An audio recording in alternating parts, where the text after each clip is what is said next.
Oh, welcome back my gardening friends. I've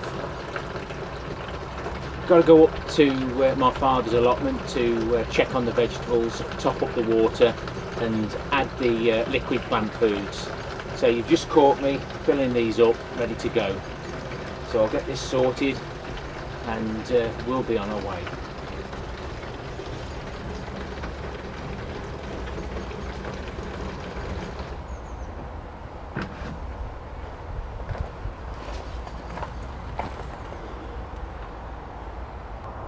So in the wheelbarrow at the front we've got two small 10-litre containers of the manure from the manure runoff bin off plot 3 from last year. The large 20-litre container is the comfrey from last year, from the dregs from the last lot of soaking within the roots of the comfrey, or should we say the vegetation. And the top two are the nettle tea. We'll be taking these up to the allotment. And just while we're here you can see my fruit trees, and this is the leaf mould. No, it's not, you fool. It's the wood chips from out of the paths, my potatoes and my wildflower garden. If you're new to my channel and you're intrigued, then please subscribe. Okay, so we'll meet you up at my father's allotment a few miles away.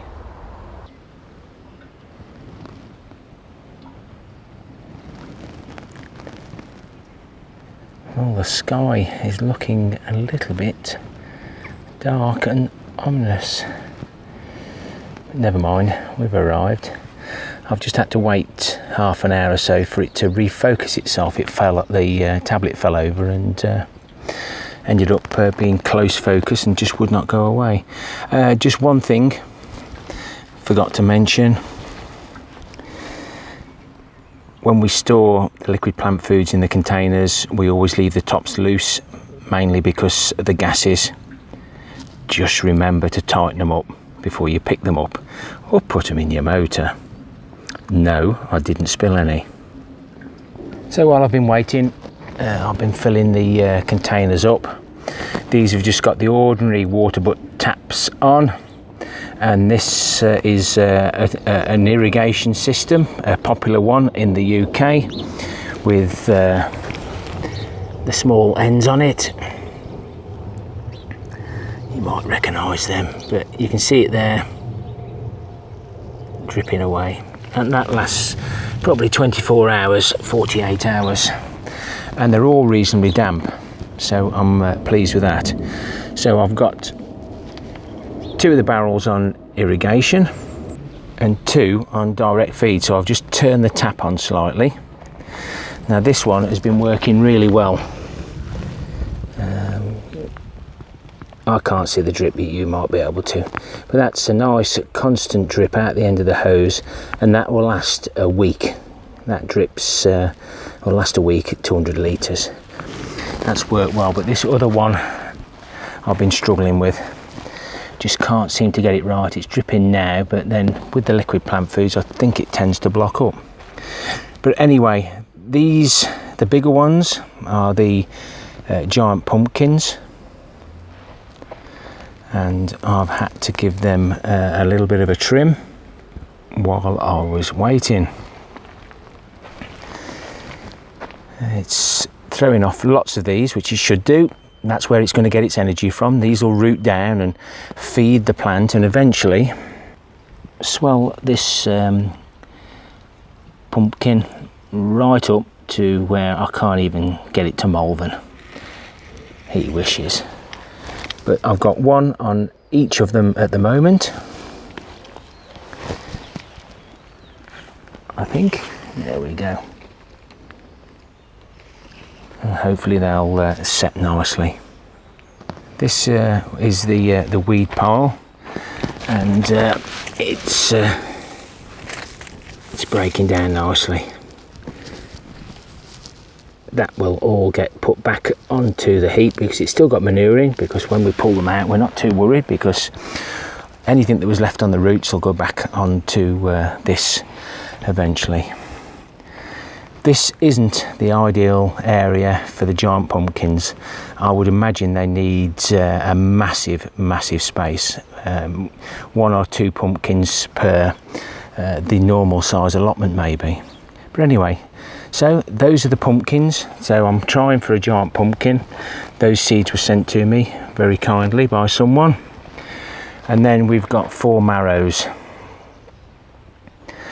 There's no signs of anything at the moment, and it's all about timing. If you get the timing wrong, they swell that much, the heat gets to them and they pop. So there's many a good marrow exploded or split before the show. So pumpkins and marrows. And then we've got some of the giant beetroots. Now I've been pulling the leaves off these as well. I haven't treated these. It's too late this year now. But with my neem oil experiment on my giant beetroots, if that works, it looks like it will do, we will end up just preventative spraying. So we've got beetroots. Then we've got some carrots. These aren't looking anywhere near as good as the ones on the allotment. These are supposed to be long chilies. Never going to win nothing with it curling round like that. But that doesn't look in very good shape either. That was one of the spares. You'll see lots of gaps here. Another gap there. These were the carrots, and I'll show you one at the allotment shortly if I manage to get there without it switching off. What's happened to it? Again, another carrot there. That's fed with the water, but this one's also fed with the water and it's gone to seed. Now that ain't a bad thing because I can collect the seed, so I'll have my own carrot seed. But you know, again, it doesn't seem like, mind you, it's got a few good legs on it.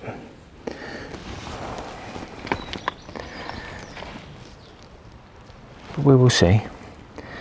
And it looks like the parsnips, I haven't got any parsnips at home this time. Remember last year when I handled the parsnips after, or just before the show, after we'd harvested them and caused those horrible burns on my arms?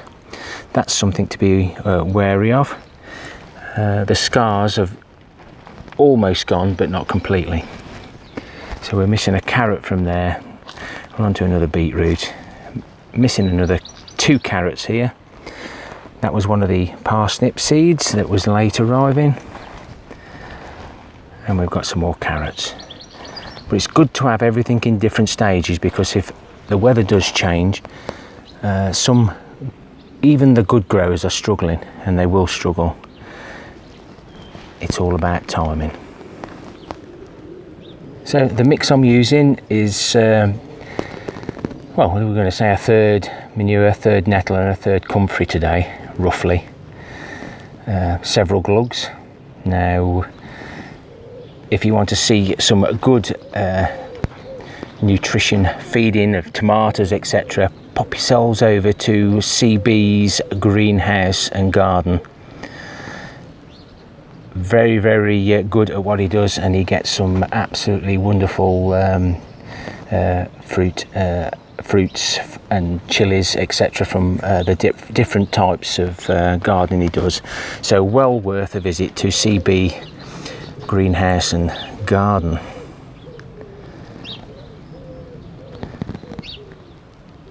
Mine's just chucking in and out for the best. So that's it here. I'm going to get this foods in there, into all the barrels. These are the nettle roots, etc. And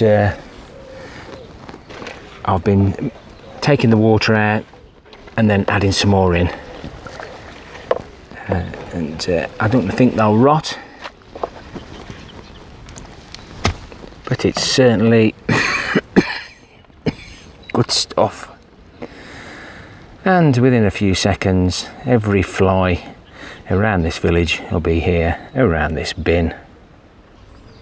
Well, that's another day visited and done, and that's a really nice colour now. So perhaps I'll go by colour and not nutrients, but never mind. See if it works. And we've got more left. I'm going to give these 2 containers a wash. Those can stay, and we'll see what happens to these. We'll get back now to plot 3 and have a look at the other giant vegetables that I'm trying to grow this year for the Malvern Autumn Show. And if this switches itself off before then, thank you very much for watching. Happy gardening to you all. Until next time, my friends. I'll see you at plot 3.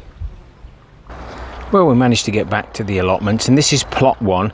And the Swedes, I was always told never to feed them. They've got to go into soil that had got nothing in. So I thought the flower garden would be ideal.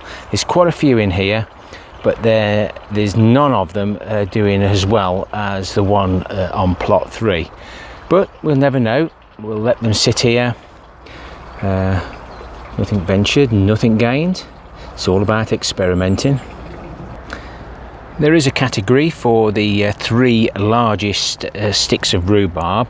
Now, whether I'll get anything like that in September, but I've stripped these back a little bit, mainly to aid walking by. But it'll be interesting to see if at any stage I could get 3 good sticks to take. It's entering that counts. I was, and I may, enter my granddaughter into the children's sunflower section, largest sunflower, but somehow I don't think we're going to have anything the size we had last year. So we move on to plot 3 now, and I'm just removing the wood chips ready to be sieved to make my own seed compost and mix it with the leaf mould. And these are my giant long beans. Now I've got to start considering taking off some of the flowers. I've got to try and get them to different stages. We need the straightest one, of course, it's the longest. So I shall be messing about with these beans over the next 2 and a bit months before Malvern starts. So this is one of the giant carrots. Again, it's doing really well at the allotment, and I'll put some shading on. And this is what happened to the carrots at the allotment, as well as here as well. I've left this one in. You've probably seen it several times before, but I just wanted to leave it in just to show you, especially on this video.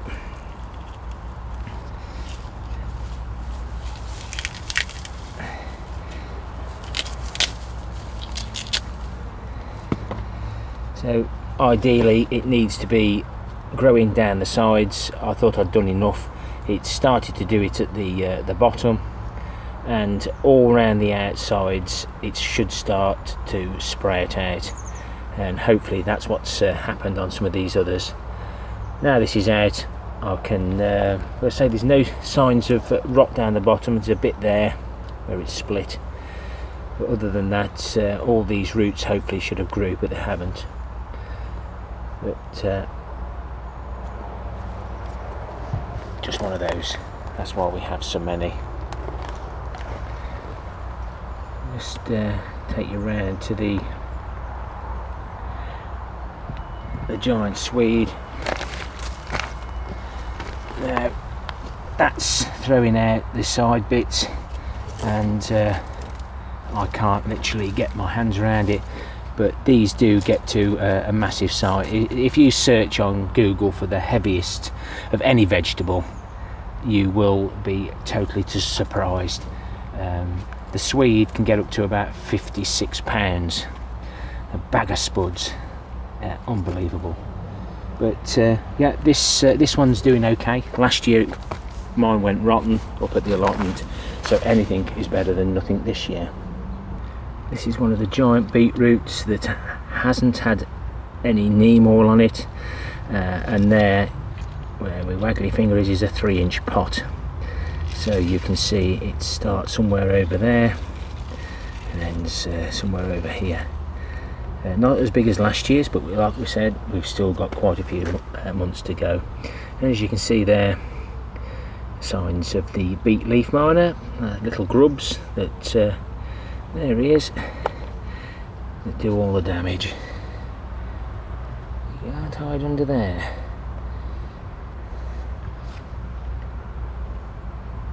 It's 2 on my finger.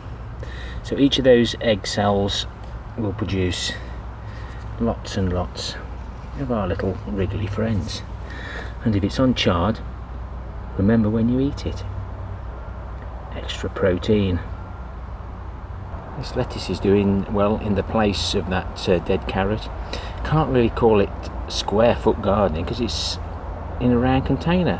Perhaps we call it pi-r squared gardening. Again, I'm not going to disturb these carrots or this beetroot that has been treated.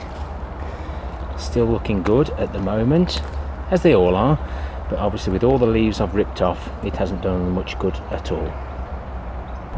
I've still got 2 giant cabbages that have survived in that netted area, but they're not as good as the cabbages in the brassica cage. There's the 3-inch pot again, just to give you a bit of perspective, and they're hearting up really well now.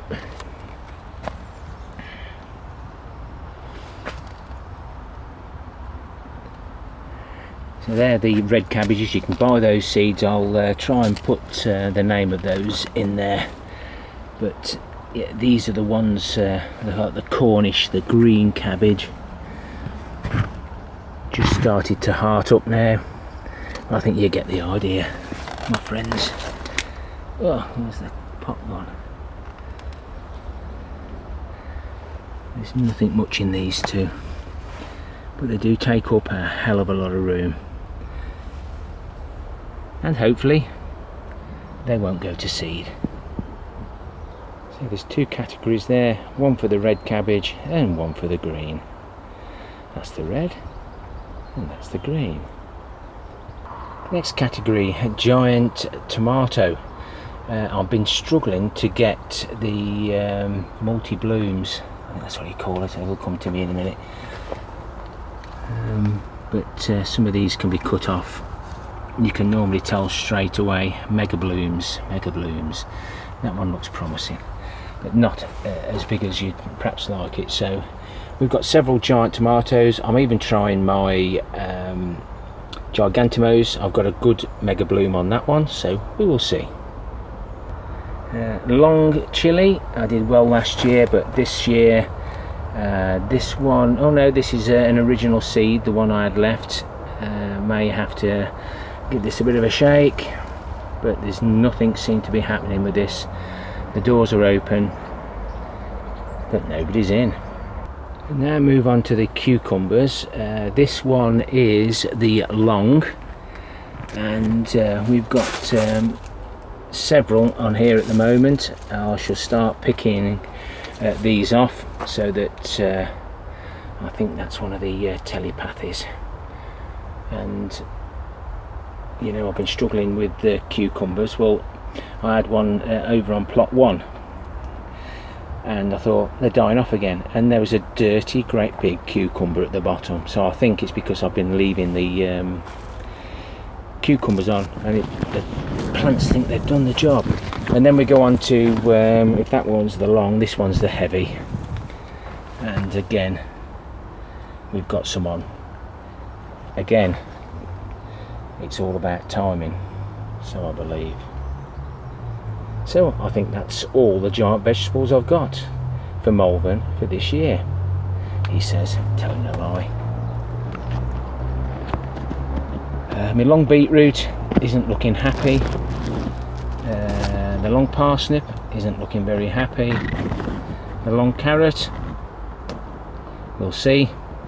The long radish is no longer.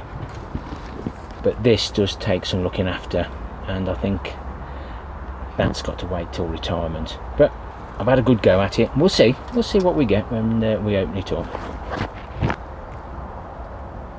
While we're in the polytunnel, one of my jobs for July is to cut all these grapes off.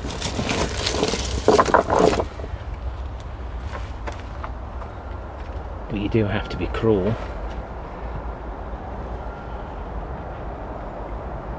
to be very, very kind.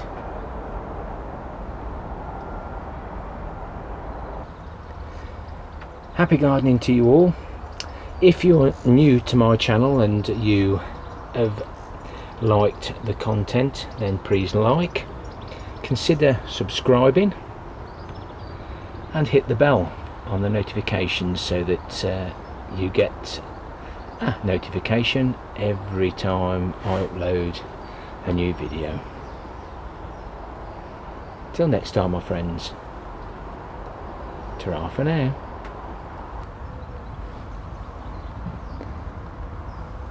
Come on, beetroot, I really like you. Please grow. Please grow.